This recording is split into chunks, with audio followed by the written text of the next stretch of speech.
Hello guys, एक बार फिर से स्वागत है आपका हमारे गाइड बॉक्स एजेंडा में। आज मैं आपके लिए लेकर आया हूँ को ऐसी वीडियो जिसमें मैं आपको बताने वाला हूँ कि एक ऐसा योद्धा है जो आज तक युद्ध नहीं आ रहा।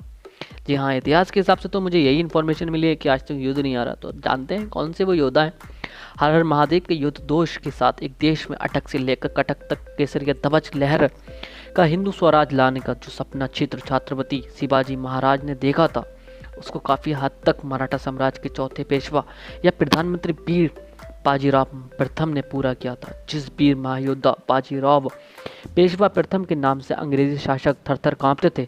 मुगल शासक बाजीराव से इतना डरते थे कि उनसे मिलने तक से भी घबराते थे। हिंदुस्तान के इतिहास में पेशवा बाजीराव प्रथम ही अकेले ऐसे महावीर महायोद्धा थे जिन्होंने अपने जीवन काल में 41 युद्ध लड़े हैं और एक भी युद्ध नहीं आ रहा।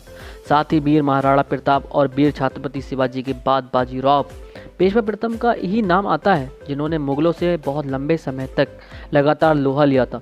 पेशवा बाजीराव वल्लभ भट्ट एक ऐसे महान योद्धा थे जिन्होंने निज़ाम मोहम्मद वंश से लेकर मुगलों और अंग्रेज़ों व पुर्तगालियों तक को युद्ध को मैदान में कई बार करारी शिकस्त दी थी। बाजीराव पेशवा के समय में महाराष्ट्र, गुजरात, मालवा, बुंदेलखंड सहित 70 से 80% भारत पर उनका शासन था। दोस्तों, ऐसा रिकॉर्ड वीर छत्रपति शिवाजी तक के नाम पर भी नहीं था। वह जब तक जीवित रहे हमेशा अजय रहे, उनको कभी भी कोई हरा नहीं पाया। हालांकि इस महावीर अजय योद्धा के साथ हमारे देश के इतिहासकारों ने कभी न्याय नहीं किया। उन्होंने एक महान योद्धा को हमेशा गुमनाम नायक बनकर ही रहने दिया। बाजीराव को इतिहास ने उनको तय सम्मान कभी नहीं दिया। देश में फिल्म बाजीराव मस्तानी आने तक तो उनके बारे में बहुत ही कम लोग जानते थे। अधिकांश लोगों ने उसके बाद ही इस महान योद्धा के बारे में जानना और समझा। उस समय जनता के बीच अपरिचित हिंदू सेनानी सम्राट के नाम से प्रसिद्ध इस महान सेनानायक पेशवा बाजीराव प्रथम की आज 28 अप्रैल को पुण्यतिथि है। अब थोड़ा सा और इनके बारे में जानते हैं। पेशवा बाजीराव वल्लभ का जन्म 18 अगस्त सन 1700 को चितावन कुल के ब्राह्मण परिवार में पिता बालाजी विश्वनाथ और माता राधाबाई के घर में हुआ था। उनको पिताजी मराठा छत्रपति साहूजी महाराज के प्रथम पेशवा थे। बाजीराव का एक छोटा भाई भी था, चिम्माजी अप्पा। बाजीराव अल्पायु से ही अपने पिताजी के साथ हमेशा सैन्य अभियानों में जाया करते थे। पेशवा बाजीराव ने दो शादियां की। इनकी पहली पत्नी का नाम काशीबाई और बाजीराव के 4 बेटे थे। बालाजी बाजीराव उर्फ नाना साहेब का जन्म सन 1721 में हुआ था और बाद में बाजीराव प्रथम की मौत के बाद सन 1740 में शाहू जी ने उन्हें अपना पेशवा नियुक्त किया था। दूसरे बेटे की रामचंद्र की मृत्यु जवानी में ही हो गई और तीसरा बेटा रघुनाथ सन 1773 और 74 के दौरान पेशवा के रूप में कार्यरत थे। चौथे पुत्र जनार्दन की भी जवानी में ही मृत्यु हो गई थी। बाजीराव ने मस्तानी से दूसरी शादी की थी, जो बुंदेलखंड के हिंदू राजा छत्रसल और उनकी एक फारसी मुस्लिम पत्नी रोहानी बाई की बेटी थी। बाजीराव उससे बहुत अधिक प्रेम करते थे और उनके लिए पूर्णों के पास एक महल भी बाजीराव ने बनवाया, जिसका नाम उन्होंने मस्तानी महल रखा था। सन 1734 में बाजीराव और मस्तानी एक पुत्र हुआ जिसका नाम कृष्णा राव रखा गया था, जो बाद में शमशेर बहादुर प्रथम कहलाया। लेकिन पेशवा परिवार ने कभी इस शादी को स्वीकार नहीं किया। परंतु ये ध्यान देने योग्य बात है कि मस्तानी के खिलाफ पेशवा परिवार द्वारा जो घरेलू युद्ध छिड़ा था, उसमें बाजीराव की प्रथम पत्नी काशीबाई ने कभी भी कोई भूमिका नहीं निभाई थी। इतिहासकारों के मतानुसार विभिन्न ऐतिहासिक दस्तावेजों से पता चलता है कि काशीबाई हमेशा मस्तानी को बाजीराव की दूसरी पत्नी के रूप में स्वीकार करने के लिए तैयार थीं, लेकिन उनकी सास राधाबाई और देवर चिमाजी अप्पा के विरोध के कारण ऐसा कभी नहीं हो सका। ये हर घर की कहानी है।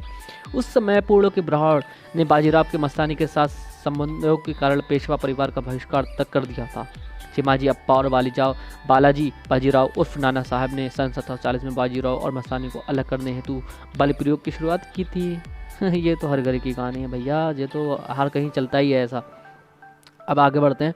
बाजीराव की मौत के बाद सन 1740 में उनकी दूसरी पत्नी मस्तानी का भी निधन हो गया था। अच्छा, मतलब बाद में निधन हुआ। तब बाजीराव की पहली पत्नी काशीबाई ने मस्तानी व बाजीराव के पुत्र शमशेर बहादुर प्रथम का हमेशा ख्याल रखा था। अच्छा, पेशवा बाजीराव, जिन्हें बाजीराव प्रथम की कहा जाता है, मराठा समाज के एक महान पेशवा थे। उस समय पेशवा का अर्थ होता था प्रधानमंत्री। वह मराठा छत्रपति साहूजी महाराज के चतुर्थ प्रधानमंत्री थे। बाजीराव ने अपना प्रधानमंत्री का पद सन 1720 मतलब 20 साल की आयु में ही संभाल लिया था। बाजीराव का गौरवशाली इतिहास की अगर हम बात करें, बचपन से बाजीराव को घोड़ा सवारी करने का, तीरंदाजी, तलवार, भाला, बनेटी, लाठी आदि चलाने का बहुत शौक था। 13 से 14 वर्ष की खेलने की आयु बाजीराव अपने पिताजी के साथ अभियानों पर घूमते थे।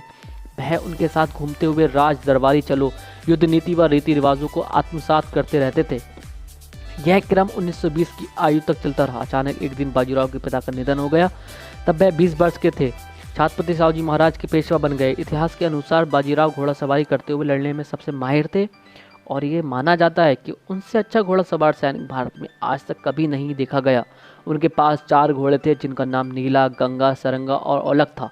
अपने प्रिय घोड़े को देखभाल बाजीराव स्वयं करते थे। पेशवा बाजीराव की लंबाई 6 फुट, हाथ लंबे, शरीर बलिष्ठ था। पूरी सेना को जो वो हमेशा बेहद सख्त अनुशासन में रखते थे। अपनी बेहतरीन भाषण शैली से वो सेना में एक नया जोश भर देते थे, मतलब मोटिवेशन भी था। अगर हम आगे बात करें इनकी, तो बाजीराव के समय में भारत की जनता मुगलों के साथ साथ अंग्रेज़ों व पुर्तगालियों के अत्याचारों से त्रस्त हो चुकी थी। यह आक्रांता भारत के देव स्थान मंदिरों को तोड़ते, जबरन धर्म परिवर्तन करते हुए महिलाओं व बच्चों को मारता व उनका भयंकर शोषण करते थे। ऐसे में बाजीराव पेशवा ने उत्तर भारत से लेकर दक्षिण भारत तक ऐसी विजय पटाखा फहराई कि चारों ओर उनके नाम का डंका बजने लगा। उनकी वीरता को देखकर लोग उन्हें शिवाजी का सचेत अवतार मानने लगे थे। बाजीराव के शौर्य गाथा। सन 1724 में शकरखेंडला बाजीराव पेशवा ने मुबरज़िखा को परास्त किया था। सन 1724 में, फिर 28 में, फिर 28 में, फिर 31 में नतमस्तक कर बाजीराव ने अंतरिक्ष विरोध कर का दमन किया। सीधी अंग्रियां पुर्तगालियों अंग्रेज़ों को भी बहुत बुरी तरीके से पराजित किया था सन 1731 में।